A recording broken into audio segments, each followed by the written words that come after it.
Waalaikumsalam. Masuk, Nak.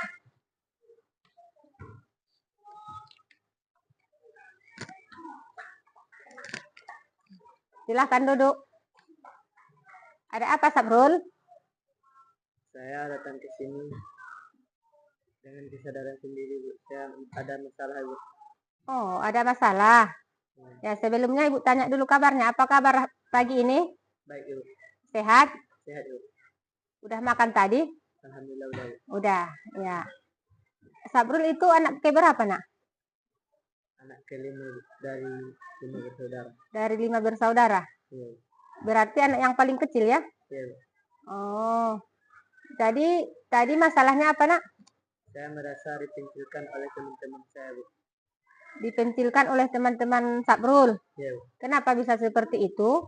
Saya menyebut inisial A dengan nama bapaknya, dan saya menyebut inisial S dengan sebutan yang tidak baik, dan saya menyebutkan inisial B dengan panggilan yang tidak baik. Oh, begitu. Apakah Sabrul tahu itu tindakan yang Sabrul lakukan, menjelek-jelekkan nama teman, itu merupakan bully? Tahu, Sabrul? Tidak, Ibu. Tidak. Nah, Ibu ceritakan, Ibu jelaskan sedikit mengenai bully, ya, Nak. Bully ialah mengatakan sesuatu kepada kawan dengan sebutan yang tidak baik. Seperti yang Sabrul katakan, menjelek-jelekkan nama kawan, menyebut nama kawan dengan sebutan yang tidak enak, menyebut nama kawan dengan sebutan nama bapaknya, itu merupakan bully. Sabrul belum tahu itu, Nak? Belum, Bu. Ya.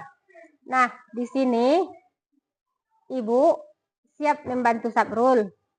Tapi Ibu tanya dulu, apakah Sabrul siap? Siap, Bu. Apakah Sabrul ada yang paksa datang ke sini? Saya dengan kesadaran sendiri datang ke ruangan BK ini, Bu. Ya, kita BK, bimbingan dan konseling, ada 3 asas, yaitu asas kesukarelaan, asas kerahasiaan, dan asas kemandirian. Jadi, kalau Sabrul sudah sukarela ke sini, berarti Sabrul sudah memenuhi satu asas, yaitu asas kesukarelaan. Nah, yang kedua, asas kerahasiaan. Segala masalah Sabrul Ibu simpan dalam hati Ibu. Akan Ibu rahasiakan. Tidak ada satupun yang tahu kecuali Ibu dan Sabrul sendiri. Nah, sekarang Sabrul tidak usah takut. Ceritakan seluruh apa yang terjadi pada masalah Sabrul. Jangan ada yang ditutup-tutupi. Jangan ada yang ditambah-tambahi. Terbuka apa yang terjadi, itu ceritakan. Ya, Nak. Kemudian satu lagi, asas kemandirian. Artinya di sini Ibu hanya memberikan jembatan kepada Sabrul, memberikan solusi kepada Sabrul supaya Sabrul bisa memecahkan masalah Sabrul sendiri. Mandiri, ya, namanya mandiri, harus bisa memecahkan masalah sendiri. Begitu, ya, Nak?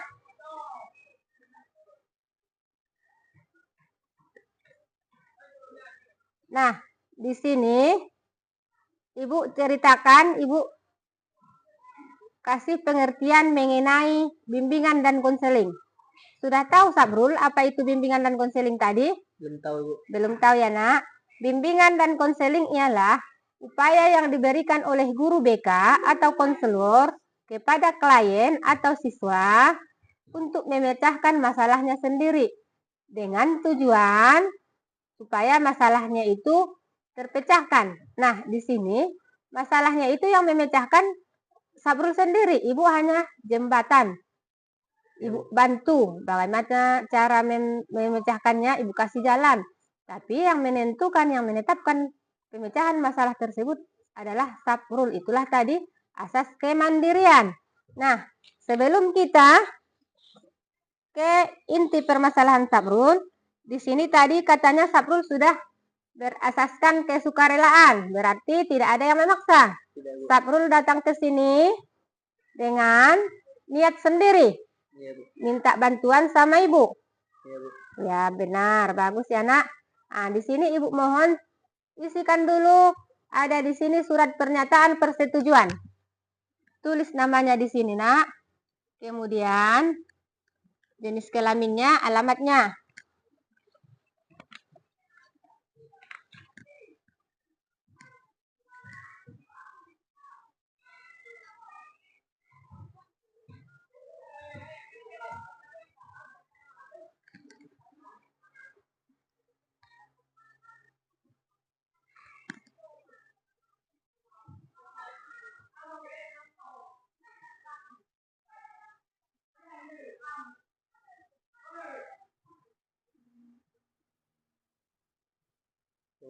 Sudah, Nak? Tolong bacakan dulu surat persetujuannya itu, Nak. Biar nanti Saprul paham ya. Surat pernyataan persetujuan. Saya yang bertanda tangan di bawah ini. Nama Syafrul Ramadan, jenis kelamin laki-laki, alamat Terhormat Tinggi. Saya yang tersebut di atas menyatukan setuju dan bersedia untuk terlibat dengan berprestasi aktif sebagai peserta konseling individu dari awal sampai akhir proses konseling. Konseling individu tersebut akan dilaksanakan oleh Nur Zakiah Putri Batubara selaku guru BK di SMP Negeri 1 Terhormat Tinggi. Kegiatan tersebut adalah bagian dan rangkaian kegiatan UKNI PPG Peloting 3.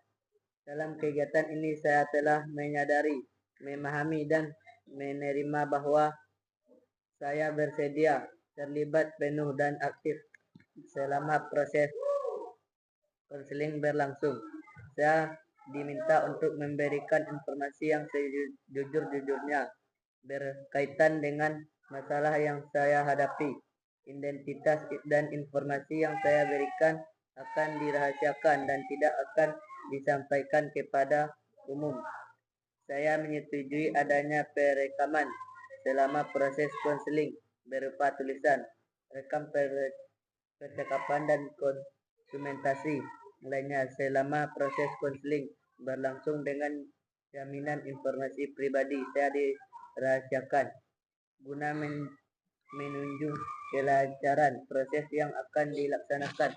Maka segala hal yang terkait dengan waktu dan tempat akan disepakati bersama, yaitu hari Sabtu 26 Oktober 2024 waktu jam 1 tempat ruang BK SMP Negeri 1 Terhormat Tinggi. Saya dalam keadaan sadar dan tidak ada paksaan dari pihak manapun dalam menantangi surat persetujuan ini, sehingga saya bersedia untuk mengikuti kegiatan konseling individu dari awal sampai selesai. Ya. Nah, di sini, Nak, ada di sini tanda tangan kan? Coba tanda tangani di sini buat namanya ya.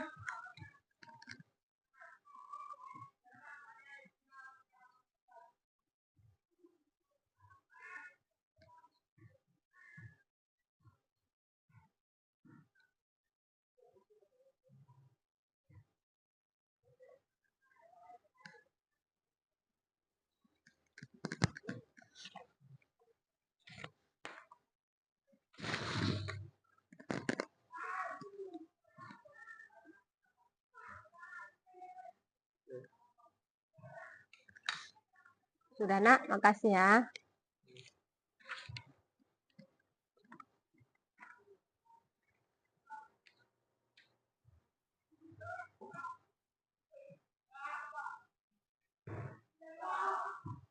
Sebentar ya, Nak.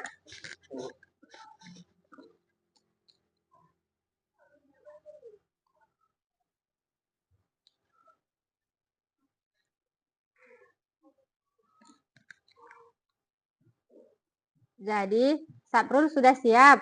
Siap, Bu. Udah. Nah, di sini ada video tentang bully ya, Nak. Tentang bully supaya kita lihat sama-sama, supaya nanti Saprulnya tahu bully itu apa, dampaknya apa. Bully itu terbagi ke dalam berapa?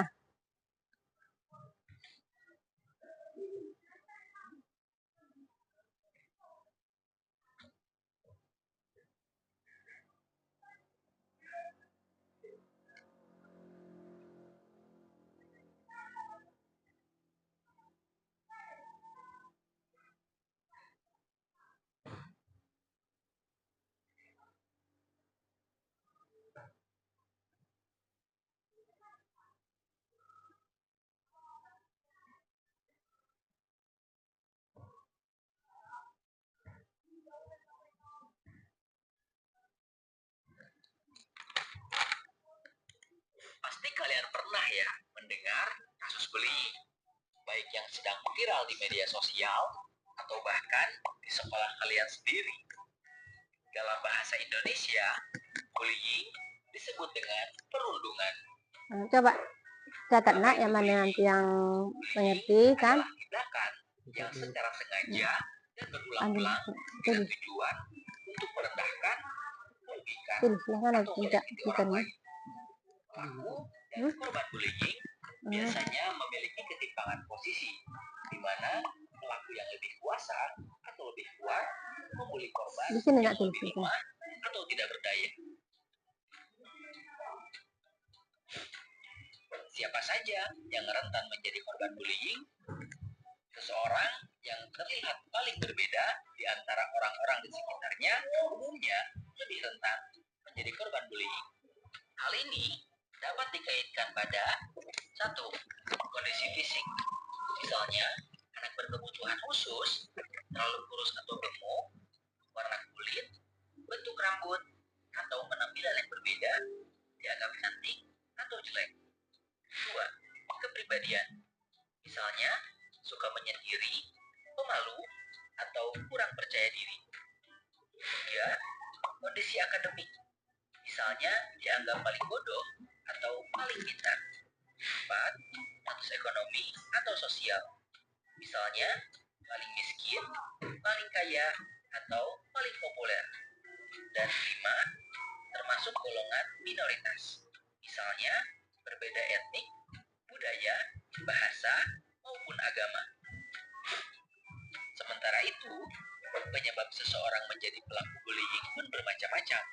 Di antaranya, pernah menjadi korban bullying dan merasa ingin balas dendam, merasa iri, kalah saing, atau marah dengan korban, kurang mendapatkan perhatian atau kasih sayang dari keluarga, agar dapat diterima dalam grup atau kelompok tertentu, atau belum terbiasa menerima perbedaan di sekitarnya. Selain berpotensi menjadi korban dan pelaku bullying, seseorang juga mungkin menjadi saksi dari tindakan bullying. Saksi yang tidak berani melaporkan kasus bullying umumnya karena pelaku adalah temannya sendiri, takut menjadi sasaran bullying berikutnya, ataupun malas terlibat. Bullying dapat terjadi di mana saja, misalnya di lingkungan rumah, sekolah, maupun di media sosial. Apa saja yang termasuk bentuk-bentuk bullying? Bullying verbal adalah tindakan bullying dengan menggunakan ucapan atau kata-kata. Contohnya, memanggil dengan julukan yang tidak baik, mengejek bentuk fisik atau badan korban, atau bahkan mengancam korban. Selanjutnya, bullying fisik adalah bullying yang diikuti dengan tindakan kekerasan fisik. Contohnya memukul, menendang, memalak, atau lainnya. Ada juga bullying sosial yang dilakukan di belakang korbannya. Contohnya, pelaku menyebarkan gosip atau fitnah tentang korban, hingga korban dikucilkan atau diabaikan oleh lingkungannya. Di era teknologi dan internet seperti sekarang, bullying juga dapat terjadi secara tidak langsung melalui dunia maya yang disebut dengan cyberbullying. Cyberbullying dapat terjadi melalui pesan pribadi, kolom komentar di media sosial, forum online, atau bahkan interaksi dalam game online. Komentar tersebut dapat berisi hinaan, intimidasi, maupun fitnah. Strategi untuk mengatasi cyberbullying dapat ditemukan di video berikut.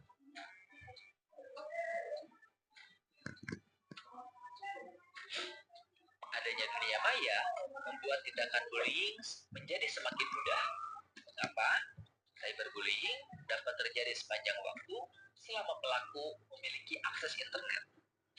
Pelaku juga tidak perlu repot-repot bertemu langsung dengan korban, cukup ketik atau posting melalui handphone. Pelaku cyberbullying juga tidak terbatas pada orang di sekitar korban.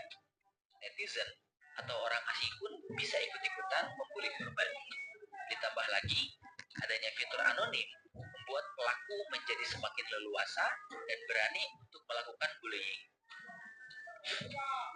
Korban korban dari bullying dapat menjadi minder, kehilangan kepercayaan diri, atau trauma sehingga cenderung menarik diri dari pergaulan atau kesulitan berinteraksi dengan orang lain. Selain itu, rasa cemas, Nah, inilah nak depresi, nampaknya sampai keinginan dampak untuk bullying bunuh diri pada juga korban kan ya. dirasakan oleh korban bullying.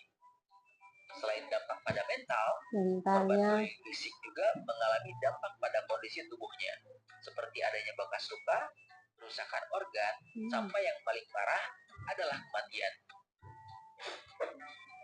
Saksi dari bullying juga mungkin mengalami perasaan yang tidak nyaman, rasa bersalah, atau kecemasan akan menjadi korban selanjutnya. Sebagai pelajar Pancasila, yuk stop bullying di lingkungan sekolah. Jangan menjadi pelaku bullying, karena itu hanya merugikan dirimu sendiri. Coba pikirkan, jika kalian yang menjadi korbannya, bagaimana rasanya? Tidak enak kan? Jika kamu menjadi korban atau saksi bullying, jangan takut melapor pada guru ataupun orang tua ya. Dengan begitu, kamu akan mendapatkan bantuan dan bullying dapat dihentikan. Strategi menghadapi bullying dapat disimak juga di video berikut. Khusus untuk mencegah cyberbullying, batasi penggunaan media sosial, pikirkan dan berempatilah sebelum memposting sesuatu, serta jangan mudah terpancing dengan komentar negatif. Nah, kalau sekolahmu akan membuat kampanye anti-bullying, apa ya slogan yang cocok untuk aksi tersebut? Coba tulis idemu di kolom komentar. Jangan lupa like dan share juga video ini ke teman kecil lainnya ya. Biar kita kejar ilmu, raih kita. udah ya nak. Nah, sekarang ibu tanya, setelah menonton video bullying tersebut tadi, pelajaran apa yang bisa ambil Sabrul dari apa itu nak, dari video bullying yang tadi? Saya mendapatkan banyak pelajaran dari video tersebut dulu. Ya, salah satunya Contohnya bullying. Bullying adalah tindakan secara sengaja dengan tujuan untuk merendahkan atau merugikan dan menyakiti. Penyebab seseorang pelaku bullying ingin menguasa dan ingin balas dendam. Bully dapat terjadi di mana saja, di sekolah, di rumah, dan di media sosial. Bullying memiliki beberapa bully yang telah terjadi di lingkungan sekitar, yaitu bully verbal, yaitu melakukan bully dengan kata-kata yang memanggil kawan dengan sebutan orang tua dan menjelek-jelekkan nama kawan. Bully bahasa Indonesia yaitu perundungan, artinya melakukan tindakan secara berulang-ulang. Dan ada juga bully fisik, yaitu memukul kawan, memalak kawan, dan lain-lain yang menyakiti fisik korban. ya. Nah, dari video tersebut, apakah Sabrul sudah tahu bullying apa yang Sabrul lakukan kepada teman Sabrul tadi? Saya sudah mengetahui bully yang saya lakukan kepada teman saya adalah bully verbal. Iya, bullying verbal. Apa tadi pengertian bullying verbal, nak? Bully verbal menyakiti, melakukan dengan kata-kata, yaitu memanggil kawan dengan sebutan orang tua dan menjelek-jelekkan nama kawan. Ya, benar sekali. Sabrul tadi menyebut nama si A dengan sebutan nama bapaknya, yaitu nama bapaknya misalnya si Sarip. Kemudian menyebut nama si B dengan sebutan nama siapa tadi? Si Riri. Kemudian si C Sabrul panggil dengan sebutan yang lain lagi yang bisa mempermalukan dia sendiri kan. Nah, itulah namanya bullying verbal. Jadi, dengan pelajaran yang Sabrul ambil tadi, nak, itu jadi pelajaran lah buat Sabrul ya. Karena dampaknya tadi, apa dampaknya kepada si korban? Dampaknya, satu, dia malu, kan? Yang kedua, dia sakit hati. Yang ketiga, dia merasa dijelek-jelekkan, ya, merasa tidak dihargai, merasa tidak dihormati sebagai kawan.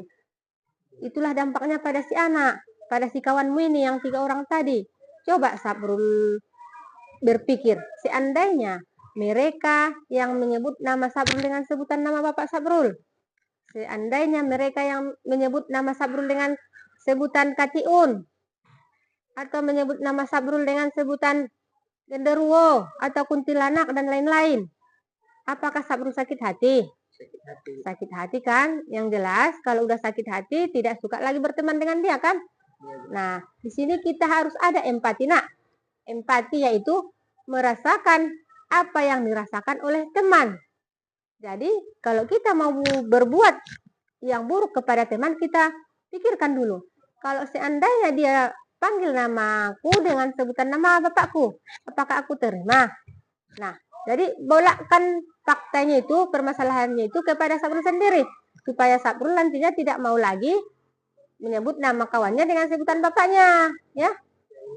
Supaya Sabrul nanti tidak menyebut nama kawannya lagi dengan sebutan nama yang lain-lain yang menjelekkan mereka, ya Nak. Jadi pelajaranlah sama Sabrul ini untuk kedepannya.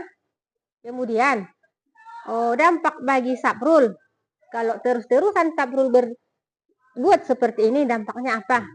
Yang pertama, Sabrul merasa hebat, merasa paling kuat di sekolah, merasa paling jago. Kenapa? Karena suka mengejek kawan, tak satu pun yang berani melawan. Tapi itu perbuatan yang buruk, tidak bagus dibuat itu, Nak. Walaupun Sabrul merasa kuat, merasa hebat, tidak ada yang mampu melawan Sabrul satu orang pun, tidak bagus itu. Kalau seorang siswa jangan berpikir seperti itu, ya Nak. Ya, Bu. Jadi harus katakan tidak untuk bully. Bully itu harus dicegah. Jadi dengan datangnya Sabrul ke sini, apakah Sabrul merasa sudah puas dengan permasalahannya? Sudah, Bu. Sudah. Apakah permasalahannya sudah bisa Sabrul pecahkan sendiri? Sudah, Bu. Sudah ya Nak. Bagaimana caranya? Besok-besok jangan lagi menyebut namanya orang tuanya. Jangan lagi menyebut namanya dengan yang jelek-jelek. Ya, Ya Nak. Dari sekarang dan seterusnya Sabrul harus bisa berubah. Ya, berubah menjadi lebih baik supaya tidak dijauhi oleh orang lain, oleh temannya, supaya temannya senang sama Sabrul. Ya. Nah, di sini Ibu sebagai guru konselor, guru BK, membuat tugas sama Sabrul. Ada di sini kontrak perilaku. Mulai dari saat ini, tanggal 26, hari Sabtu tanggal 26, dibuat kontrak perilaku selama 1 bulan. Nah, untuk hari ini misalnya, Ibu jelaskan, tanggal 26, ini kan, tanggal 26. Sabrul harus bisa menyebutkan nama si S dengan sebutan namanya sendiri. Besok juga Sabrul harus bisa menyebutkan nama si A dengan sebutan namanya sendiri. Besoknya lagi tanggal 28 harus bisa menyebutkan nama kawannya dengan sebutan namanya sendiri. Dan begitu seterusnya sampai tanggal 26 November. Soalnya kita ini kontrak perilakunya 1 bulan penuh, ya. Kalau nanti sudah berhasil, berarti Sabrul adalah siswa yang hebat, ya. Siswa yang bisa dididik, yang bisa dibenahi, yang bisa dibina, ya. Ya Nak. Nah, di sini coba tuliskan dulu perjanjian kontrak. Perjanjian kontrak. Tulis namanya. Tulis namanya kan.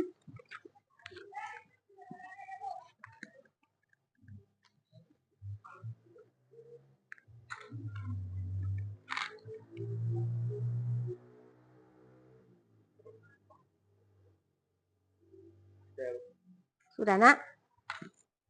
Udah. Nah, di sini bersedia dan bersungguh-sungguh untuk melakukan hal berikut. 1. Tulis surat perjanjiannya. Akan berusaha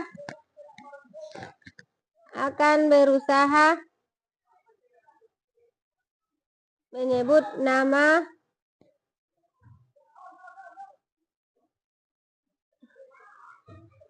si S dengan sebutan namanya sendiri. Akan berusaha menyebut nama si S dengan sebutan namanya sendiri.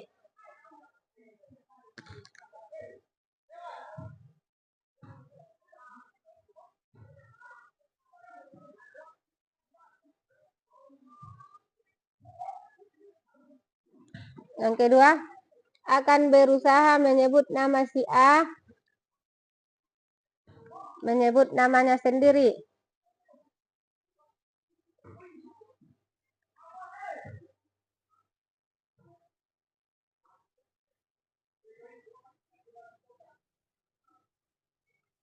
Yang ketiga,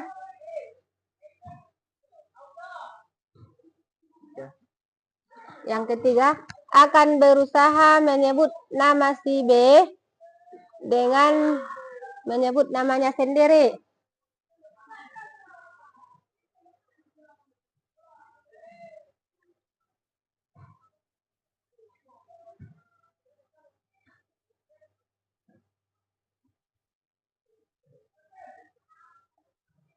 Yang keempat, tidak akan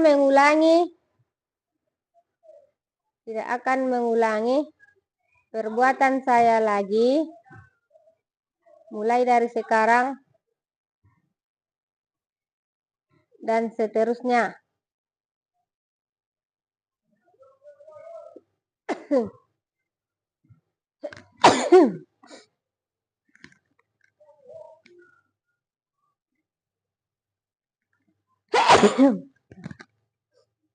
Dan seterusnya.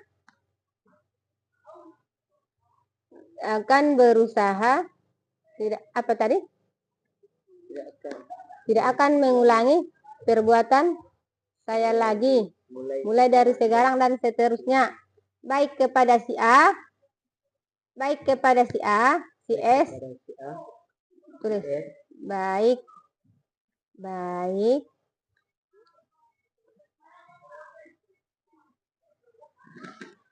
kepada si A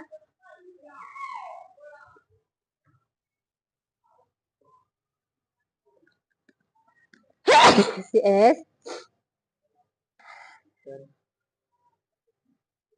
B dan si B, maupun kepada teman-teman saya yang lain.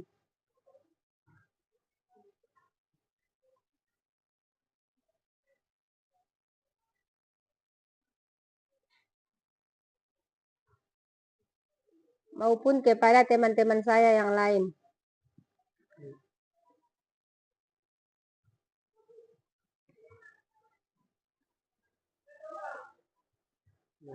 Sudah, tengok Ibu. Nah, di sini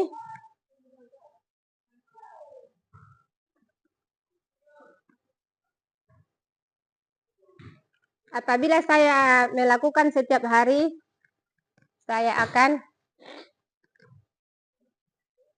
akan melapor kepada guru BK.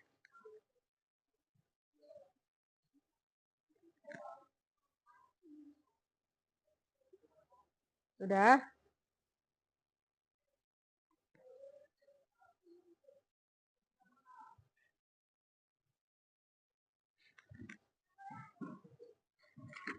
Apabila saya tidak melakukan setiap hari, saya akan bersedia diberikan sanksi dan tindak lanjut yang lainnya. Sanksi dan tindak lanjut yang lainnya.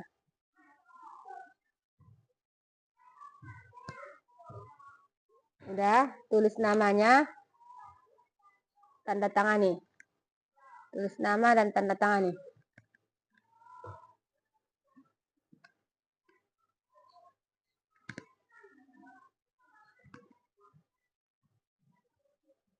Udah, Nak? Udah. Terima kasih ya. Udah, ada lagi pertanyaan mengenai bully, nak? Sudah. Udah paham sebatas bully, sudah paham ya? Sudah. Jadi bagaimana perasaan Sabrul? Apakah setelah masuk ke ruang BK sudah lega dengan masalah yang tadi? Sudah lega? Sudah. Sudah bisa nanti dipecahkan sendiri kan? Bagaimana caranya bergabung dengan mereka yang 3 orang? Sudah? Insyaallah sudah. Iya. Sekarang nanti ketemu dengan mereka minta maaf, ya. Jangan ulangi lagi seperti itu supaya mereka suka dengan Sabrul. Ya. Sama si S, saya minta maaf ya kawan. Sama si A, saya minta maaf ya kawan. Sama si B, minta maaf ya kawan. Saya tidak akan mengulangi lagi. Saya tidak akan menyebut nama kalian dengan sebutan yang lain lagi. Sekarang saya minta maaf. Kita berteman ya kawan. Itu ya nak. Karena orang yang minta maaf itu disayang Allah kan. Apalagi temannya nanti disayang temannya lah kan. Ya, jadi lain kali Sabrul kalau ada masalah sudah paham kan? Datang ke ruang BK, jumpai guru BK, sebutkan apa masalahnya, apa yang harus dituntaskan supaya ibu bantu. Jangan pendam sendiri supaya lega. Ya nak? Begitu. Ada lagi yang ingin Sabrul tanyakan, nak? Tidak. Udah? Udah, nak? Ya. Terima kasih ya, nak. Sudah datang ke ruang BK, berbicara dengan ibu, sudah minta pendapat sama ibu. Mudah-mudahan permasalahannya tadi dapat diselesaikan. Ya. Besok kalau ada kendala datang ke sini lagi. Ini tadi Sabrul sudah ada kontrak perilaku kan? Nah, ini bawa, ini ditulis. Nah, mulai dari tanggal 26 sampai tanggal 26 ke depan, ya nak? Nah, ini untuk Sabrul, itu apanya, catatannya bawa. Supaya disampaikan nanti sama kawan-kawannya, bully itu apa ya? Ajak kawan-kawannya supaya tidak berbuat bully lagi ya. Ya nak? Nah, udah, boleh keluar ya nak? Ya.